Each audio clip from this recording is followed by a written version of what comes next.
Lady Annora Comyn was running for her life.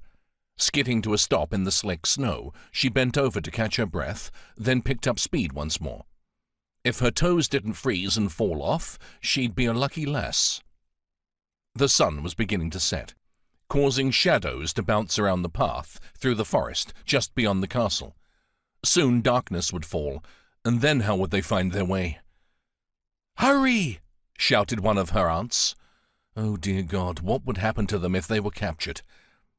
As she'd sat around the fire with many of her family, burning a Yule log for the upcoming festivities, heavy booming had ricocheted through the castle walls. The floor had shuddered, and one of the logs snapped in half, falling through the iron grate, causing sparks and ash to whoosh out toward their warming feet. They'd all stared at this in a moment of stunned silence before they realized what was happening. The castle was under attack. All at once the great hall erupted into chaos. Annora had gasped, taking a moment to realize just what was happening. Her aunts and older female cousins had gathered up the children. Annora and her cousin Alice, 19, the same age as herself, had helped muster the servants and guards, while the men had prepared for battle. Her knuckles still stung from rapping so hard on the guardsmen's doors to rouse those asleep. While it had been a shock to feel the reverberations of a massive stone launched at the castle walls, war was not something the Comyns were unused to. Her own brother John, called Red Comyn, had been killed just the year before by Robert the Bruce. He was stabbed to death in a church, of all places, right before the altar of God. His blood spilled on the cobbles, splatter over the relics. His enemies pleased with it, his family devastated.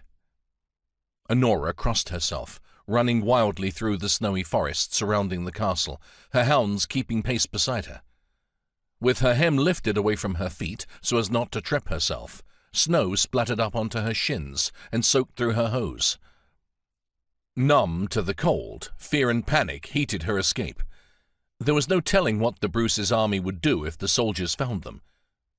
Women, vulnerable. All she had to do was get to River Ethan, where ships waited for them to board and escape. All she had to do was not freeze to death on the way.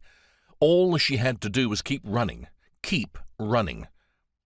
Suddenly her foot caught, her entire body still pushing forward with the speed at which she'd run, while her foot remained behind.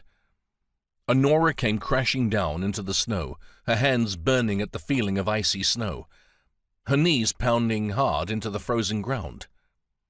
A mighty bark sounded from one of her hounds, the other trying to lift her by pushing his muzzle beneath her ribs.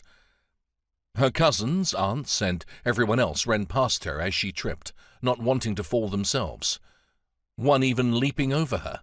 "Stand up!" her aunt called behind her. "Come now, we must hurry." Annora waved them on, not wanting to tell them the pain shooting sharply up the side of her leg from her ankle would slow them down. Certain now she'd not be running, or catching up at all.